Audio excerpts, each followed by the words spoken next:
Hello friends, मी अर्चना स्वागत करते stitch with me या माझ्या यूट्यूब चॅनलवर। 36 साइज कटोरी ब्लाउजचं पेपर कटिंग आज मी तुम्हाला दाखवते। ब्लाउजची उंची आहे 13 इंच, त्यामध्ये शिलाई मार्जिन 1 इंच प्लस करून मी मार्किंग केलं। मी 14 इंचावर असं दोन ठिकाणी मार्किंग केलेलं आहे आणि त्यानंतर शोल्डरचं माप टाकते 5.5 इंच। शोल्डरची पट्टी मी घेते 3 इंच आणि गळारुंदी घेते 2.5 इंच। वर जसं मी 5.5 आणि 3 इंचावर मार्किंग केलेलं आहे तसंच मी खाली सुद्धा केलं। गळ्याची उंची घेते मी 5.5 इंच। गळ्यासाठी मार्किंग करताना सुद्धा मी 5.5 इंचावर दोन ठिकाणी मार्किंग करून मगच रेष ओढली। इथे मुंडा घेते मी 5.5 इंच, पण तो 6 इंचापर्यंत सुद्धा घेऊ शकतो, त्यामुळे काहीही प्रॉब्लेम होत नाही। हे 36 साइजचं ब्लाउज आहे। 36चा चौथा भाग होतो 9 इंच। हे 9 इंच आणि शिलाई मार्जिन 1.5 इंच असं 10.5 इंचावर मी मार्किंग केलेलं आहे। खाली सुद्धा मी तेच माप टाकलेलं आहे। मुंड्याला आकार देण्यासाठी मी 1 इंचावर आणि 1.5 इंचावर असं दोन ठिकाणी मार्किंग करते। मुंड्याला आपण मागच्या भागाला आणि पुढच्या भागाला वेगवेगळे आकार देत असतो। आता या ठिकाणी टेप ठेवून मी याचा जो सेंटर आहे तिथे एक खूण करून घेतली। 1 इंचावर मी जे मार्किंग केलेलं आहे त्या ठिकाणी मी अशा पद्धतीने थोडीशी चंद्रकोर काढते। आता या सेंटरच्या मार्किंग पासून या 1.5 इंचाच्या खुणेला मी गोलाकार देते। दोन्ही आकार दिल्यानंतर या ठिकाणी अशी चंद्रकोर तयार होणार आहे। त्यानंतर गळ्याला गोलाकार दिलेला आहे आणि ही रेष सुद्धा मी ओढून घेतली। क्रॉस पट्टीचं माप टाकण्यासाठी या ठिकाणी मी 3 इंचावर मार्किंग केलं आणि त्यापुढे पुन्हा अर्धा इंचावर सुद्धा केलं। म्हणजेच मी 3 इंचावर आणि 3.5 इंचावर असं दोन मार्किंग केलेले आहे। त्या ठिकाणी मी 2.5 इंचावर मार्किंग केलं। आता हे 2.5 इंचावरचं आणि 3 इंचावर जे मार्किंग आहे त्या ठिकाणी मी असं जोडून घेते। अशा पद्धतीने ही रेष थोडीशी तिरकस दिसणार आहे। आता वरच्या बाजूने हे जे अर्धा इंचाचं मार्किंग आहे त्या ठिकाणी असा तिरकस मी आकार दिलाय। आता कटोरीचं माप टाकायचं आहे। त्यासाठी मी इथे असा टेप ठेवला। याचा जो सेंटर आहे तिथे आपण मार्क करू शकतो, किंवा एखाद्या कस्टमरची कटोरी जर मापापेक्षा लहान किंवा मोठी असेल तर आपण ब्लाउजवरून सुद्धा मोजू शकतो। ब्लाउजवर मोजताना कटोरी अशा पद्धतीने मोजायची आहे।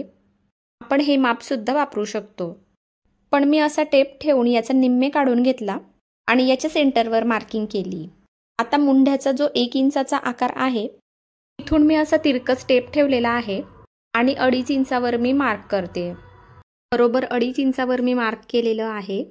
आता गळ्याच्या इथे असा टेप ठेवून वरच्या बाजूने अर्धा इंचावर मी मार्क केलं। आता या ठिकाणापासून आपल्याला कटोरीचा आकार द्यायचा आहे।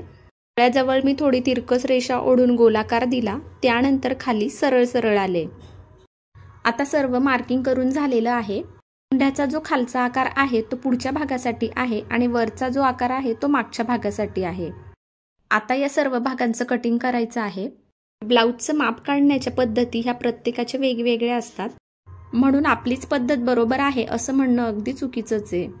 मी ज्या वेळेला ब्लाउज शिकले होते त्यावेळेला मला एक अनुभव येत गेला आणि या अनुभवामधूनच मी ज्या ठिकाणी मला काही प्रॉब्लेम वाटतोय त्या ठिकाणी मी काही बदल करून घेतले आणि त्यामुळेच माझे सर्व प्रॉब्लेम सॉल्व्ह सुद्धा झाले।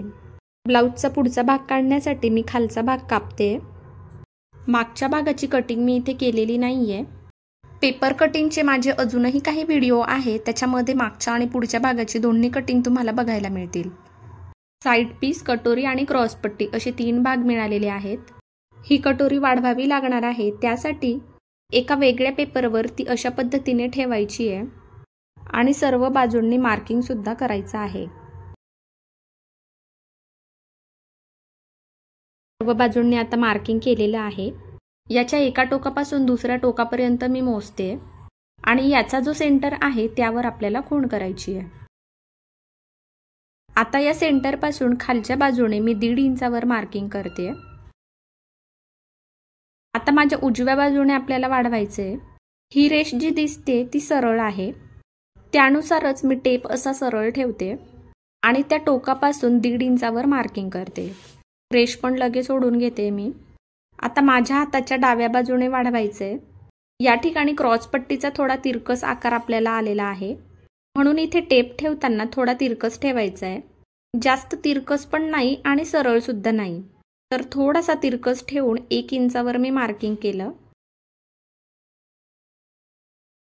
आता इथे ही जी रेष दिसते ही आडवी आहे आणि मी टेप आडवा ठेवला आणि 2 रेषांवर म्हणजेच पाव इंचावर खूण केली। इथे मी टेप उभा ठेवणार आहे आणि पाव इंचावर मार्किंग करते। हे मार्किंग झाल्यानंतर इथे मी जोडून घेते।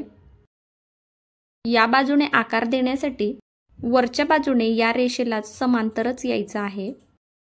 थोडा आकार दिल्यानंतर या 2 रेषांमधलं अंतर हे हळूहळू वाढवायचंय आणि आपण खाली जे मार्किंग केलेलं आहे तिथपर्यंत हा आकार द्यायचा आहे। आता खालच्या बाजूने सुद्धा असा गोलाकार द्यायचा आहे। या ठिकाणी आपलं टोक आलं पाहिजे। इथे मात्र थोडा सरळच आकार द्यायचा। हे कापून घ्यायचंय। कटोरीचा जो वरचा भाग आहे त्याच्या दोन्ही बाजूला मी 2 रेषा म्हणजेच पाव इंचावरती वाढवलेला आहे। याचं कारण असं आहे की बऱ्याचदा ब्लाऊज घातल्यानंतर ब्लाऊजची जी वरची हुक आहे त्या ठिकाणी आपल्याला बांधल्यासारखं होतं किंवा तिथे खूप ओढल्यासारखं होतं। तर तुम्हाला जर हा प्रॉब्लेम येत असेल तर तुम्ही अशाच पद्धतीने कटिंग करायची आहे, म्हणजे तुम्हाला हा प्रॉब्लेम अजिबात येणार नाही। तुम्हाला जर शिवताना हा प्रॉब्लेम येत नसेल तर तुम्ही ते न वाढवता डायरेक्ट आकार जरी दिला तरी सुद्धा चालेल। कटोरीचा भाग काढून झालेला आहे। आता बाह्यांची कटिंग करू। बाहीची उंची आहे 10 इंच। त्याच्यामध्ये शिलाई मार्जिन 1 इंच प्लस करून मी 11 इंचावर खूण केली। या ठिकाणी सुद्धा 11 इंचावर टेप ठेवून मी वरच्या बाजूने 2.5 इंचावर खूण केली। चेस्ट आहे 9 इंच म्हणून या ठिकाणी मी 9 इंचावर मार्किंग करते। तुम्हाला व्यवस्थित समजावं म्हणून 9 इंचावर मी खाली सुद्धा मार्किंग करून घेते आणि अशा पद्धतीने एक रेष सोडून घेते। आता इथे वरच्या बाजूने मी 2.5 इंचावर मार्किंग केलेलं आहे। इथे असा आडवा टेप ठेवला आणि शिलाई मार्जिन मी 1.5 इंच घेतलंय म्हणून 1.5 इंचावर मार्क केलं। शिलाई मार्जिन सोडून नंतर आपल्याला बाहीला आकार द्यायचा आहे। अशा पद्धतीने बाहीचा आकार द्यायचा आहे। हा मागच्या बाजूचा आकार आहे। इथे अर्धा इंच अंतर सोडून मी टच केलेला आहे। आता बाहीचा पुढचा आकार सुद्धा इथूनच द्यायचा आहे। अर्धा इंच अंतर शिल्लक राहील त्या ठिकाणी ते टच केलं। दंडघेर आहे 5.5 इंच। त्यामध्ये शिलाई मार्जिन 1.5 इंच प्लस करून मी मार्किंग केलं आहे 7 इंचावर। जेव्हा बाही मोठी असते त्यावेळेला खालच्या बाजूने थोडंसं सरळच घ्यायचं आणि त्यानंतर तिरकस जायचं, म्हणजे बाहीला घोळ नाही पडत आणि ती एकदम परफेक्ट बसते। बाहीचं कटिंग करत असताना पहिले वरचा भाग कापून घ्यायचा आहे, त्यानंतर बाही ओपन करून मग पुढचा भाग कापायचा आहे। तर मैत्रिणींनो, आजचा व्हिडिओ तुम्हाला कसा वाटला? आवडला असेल तर व्हिडिओला लाईक करा आणि शेअर करा। पेपर कटिंग करत असताना तुम्हाला जर काही अडचणी येत असतील तर तुम्ही मला कमेंट करून विचारू शकता। हा व्हिडिओ पाहून तुम्हाला नक्की काय वाटलं हे सुद्धा तुम्ही कमेंट करून नक्की सांगा। त्यावेळेला तुम्ही मला कमेंट करत असता त्यावेळेला तुमच्यासोबत छान छान गोष्टी शेअर करण्याची मला प्रेरणा मिळते। हे पेपर कटिंग तयार झालेलं आहे। त्याचा वापर करून कमीत कमी वेळात आपण ब्लाऊज शिवू शकतो।